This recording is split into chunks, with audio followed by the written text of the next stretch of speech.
Semakin banyak hiburan nggak bikin semakin bahagia. Semakin banyak teman di medsos tapi nyatanya semakin kesepian. Semakin banyak menelan ajaran agama tapi merasa hidupnya hampa.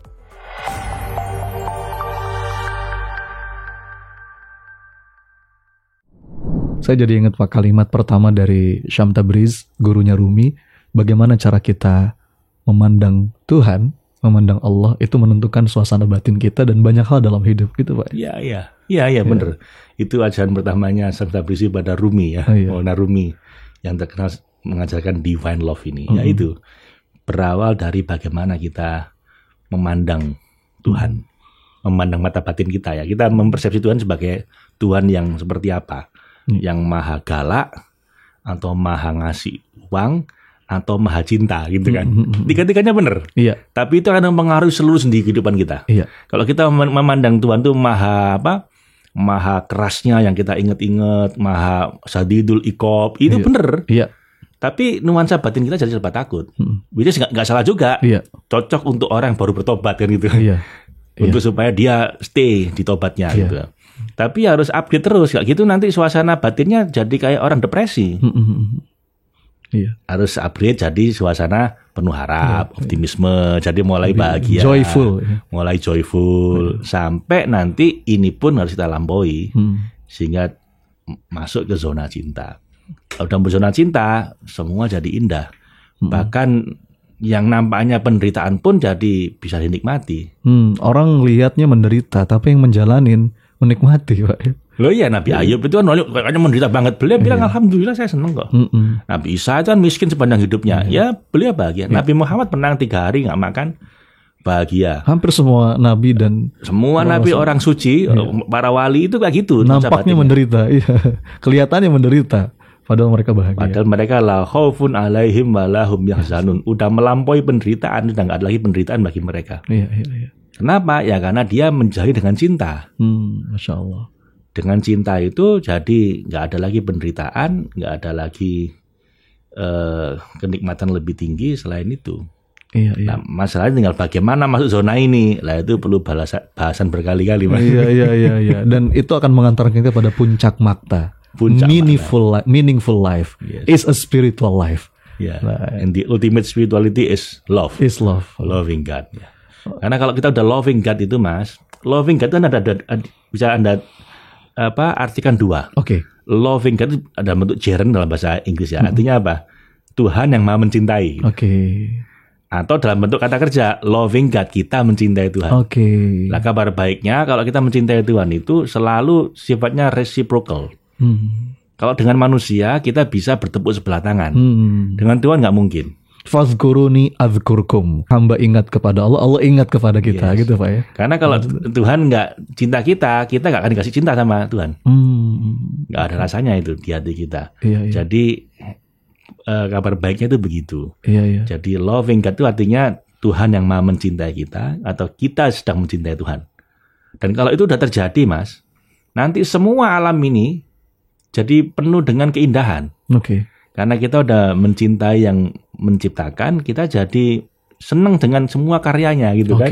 Kalau kita cinta sama seseorang kan apapun yang terkait dengan dia jadi indah itu Mas. Genteng rumahnya pun jadi terasa indah kan gitu. Sandalnya pun jadi terasa indah. Bau parfumnya jadi terasa wangi gitu. Jadi ya itu. Jadi kuncinya adalah kalau kita jatuh cinta sama Tuhan, sama Allah, nanti kita akan mencintai kehidupan. Juga mencintai kematian. Mencintai kehidupan, mencintai kematian. Karena itu adalah gerbang pertemuan seorang hamba dengan Sang Maha Cinta itu Pak ya. Yes, dan ini dalam ilmu psikologi agak aneh Mas. Gimana Pak? Kalau orang kepingin mati, itu nggak pingin hidup. Kalau orang senang hidup, nggak pingin mati. Kan gitu. Mestinya begitu ya. Kan gitu mestinya begitu ya. Ada orang bunuh diri kan udah bosan hidup, ya nggak mau hidup lagi. Sementara kalau orang sedang puncak kenikmatan, takut mati kan gitu. Lah kabar baiknya orang jatuh cinta sama Tuhan ini, dia bisa menggabungkan 2 paradoks ini. Dia bisa mencintai kematian karena itu pertemuan dengan Tuhan, tapi juga mencintai kehidupan. Karena ini karya Tuhan semua. Bahkan dia itu gini Mas, bahkan dia nggak nganggap hanya ini bekal, bahwa kehidupan ini pun udah surga bagi dia. Karena kemanapun kita menghadapkan wajah kita, yang kita lihat hanyalah Allah gitu kan. dan karya-karyanya gitu. Jadi kita jatuh cinta sama kehidupan. Kita bahkan nggak nunggu surga akhirat untuk bisa merasakan aura surga di dunia gitu. Makanya kuncinya itu di sini.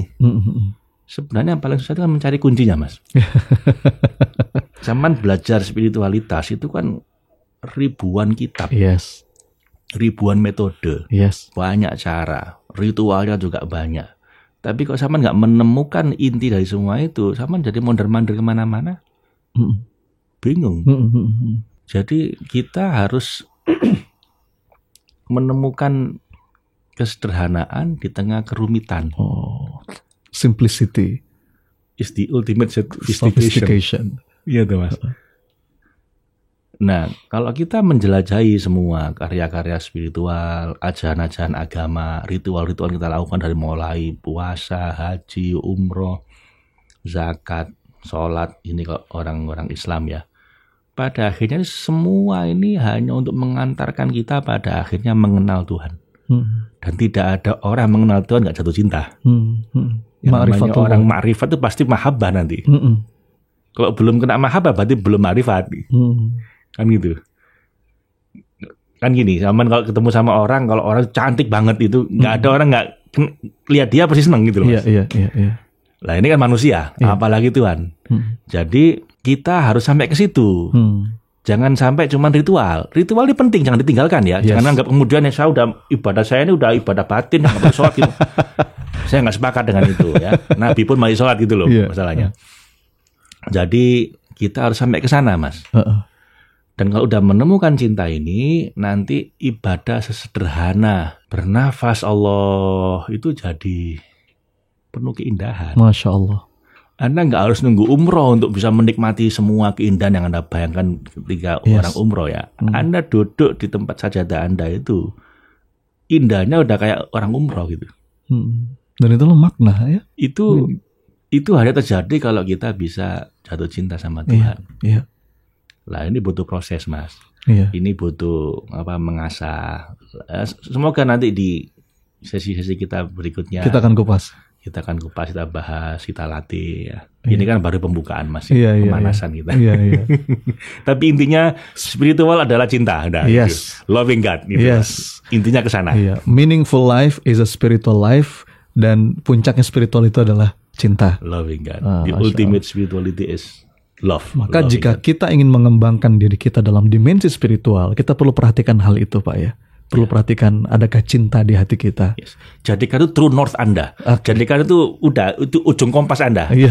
Semua yang Anda lakukan, Anda mau sedekah, mau sholat, mau puasa, mau apapun ini, arahkan ke sana.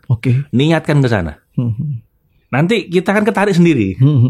Itu ada momen Mas namanya wirid sama warid. Wirid itu Anda sedang berusaha mendekat sama Tuhan. Sampai pada sebuah titik, nanti Tuhan narik Anda gitu. Masya Allah. Itu namanya warid. Itu lah ada orang itu ditarik dulu baru ibadah sama Allah. Tiba-tiba insaf gitu ya. Tiba-tiba Tuhan ditarik. Ada orang perlu ikhtiar dulu, baru kemudian ditarik. Nah, kita jalan aja bareng-bareng ini. Saya menganggap kita ini kafilah rohani yang sedang menuju cinta ilahi gitu ya. Nah, mudah-mudahan ada satu titik di mana kita akan ditarik sama Allah. Udah itu terjadi, sudah nggak ada yang lebih indah dibanding itu. Masya Allah. Iya. Nah itu puncaknya keindahan hidup.